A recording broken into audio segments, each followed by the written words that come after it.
თუ ოდესმე სახლიდან გასვლამდე დედაშენს რაც გინდა ის გიქნიაო მოუძახებია, გამოდის თეორიულად ყველაფრის გაკეთება შეგიძლია. თან ტექნიკურად ვერც ვერავინ დაგჭირს, რადგან არავის გაუჩერები ხარ იმის კეთებისას, რაც გინდოდა.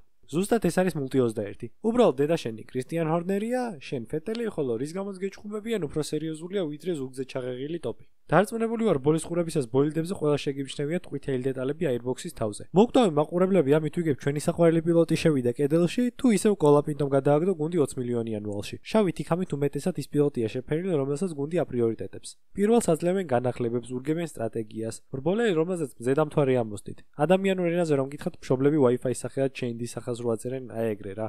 ხოლო მეორე ყვითლიანი პილოტი უმეტეს შემთხვევაში სტაჟიორი თათია, რომელსაც ხელფასის მაგივრად ფული აქეთ მოაქვს. გაგიკვირდებათ და სწორედ ესაა წარმატების ფორმულა 1-ში. აუცილებელია გუნდში როლები თავიდანვე გადანაწილდეს. ხოლო ისეთ სისტემაში, სადაც ყველა ჯანჭიკს თავისი ნახრეთი აქვს, ექსესების გარეშე მუშაობის უფრო დიდი შანსია ვიდრე პაპაია რულსისას. რბოლის დროს რადიოში გაგონილი გუნდის მითითებები უბრალოდ იმის გახსენება, რაც ბრიფინგზე პილოტებს მილიონჯერ აქვთ გავლილი. ამ დროს ყველას თავისი ადგილი და დანიშნულება აქვს. თუ პირველ-მეორე ადგილზე ერთი გუნდის ორი პილოტია, ძალიან მარტივადაა გამოსაცნობი, რატომ მოუწოდებენ რადიოში ორივეს წყნარ რბოლის და ფინიშებისკენ. ზედმეტი ხარჯი და დაკარგული ქულები რომ თავიდან აირიდონ, მაგრამ ყოველთვის როდი უსმენენ საბოლოო ინჟინერებს პილოტები. როგორც იზით, ყველა დომინანტ გუნდს თავისი დომინანტი პილოტი ყავს. არც 2013-ის Red Bull იყო იმ შემთხვევაში გამონაკლისი. ახალგაზრდა ოქროს ბიჭუნა მსოფლიო ჩემპიონი. უცნაური ობსესიით რომ მანქანებისთვის სახელები უნდა დაერქმია. ვინ შეიძლება შეუწყვილო ასეთ ადამიანს თუ არა ავსტრალიელი, სწრაფი, მაგრამ უიღბლო მრბოლელი. კი, Red Bull-ს ეს ორჯერ აქვს გაკეთებული, მაგრამ ამ შემთხვევაში სებასტიან ფეტელსა და მარკ ვებერზე მაქვს საუბარი. 2010-იანის Red Bull ნამდვილად ერთ-ერთი გუნდია, რომელიც სიტყვა დომინაციაზე აუცილებლად უნდა გაგახსენდეს.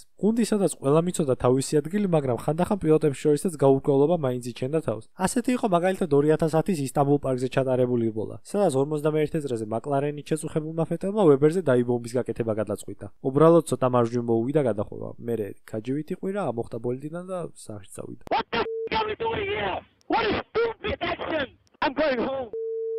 ხოლო ვებერმა რბოლა პოდიუმზე დაასრულა. არა და ხომ შეეძლოთ მარტივად 1-2 აიღოთ. ასევე უცნაურად დააპრიორიტეტეს ფეტელი ამავე წლის ბრიტანეთის გრან-პრიზე, სადაც Red Bull-ს ორი განახლებული წინავრთა ჰქონდა ჩატანილი. ერთი მარკისთვის, ერთი სებისთვის. ფეტელმა პრაქტიკაზე თავისი ფრთა დააზიანა, ხოლო გუნდი ადგა და ვებერის ფრთა გერმანელს გადაულოცა. კარმა თბილთან ერთად დამპალი რამეცაა და რბოლის დროს სებასტიანს საბურავი გაუსკდა. რბოლა კი Red Bull-ის ყვითლიანმა პილოტმა მოიგო. თან რადიოში გუნდს გაეიაზვა, ცუდი არა მეორე პილოტისთვისო. Fantastic guys, stop there for number 2 driver. Cheers. მაგრამ თავარი ძინგველოდა 2013 წელი მალაიზია სეპანგის ცხელი ტენიანი რბოლა. საბურავები იმაზე მალე კვდება ვიდრე შენი 20%-ზე დარჩენილი iPhone-ი. მარკ ვებერი წყნარად ლიდერობს რბოლას, ხოლო მეორეზე ფეტელი მოდის. გუნდისგან კი ორივე პილოტს მითითება მულტი 21 აქვს მიღებული. რის მიხედვითაც მეორე პილოტი, მეორე ორიანი პირველზე, მეორე პილოტი პირველზე.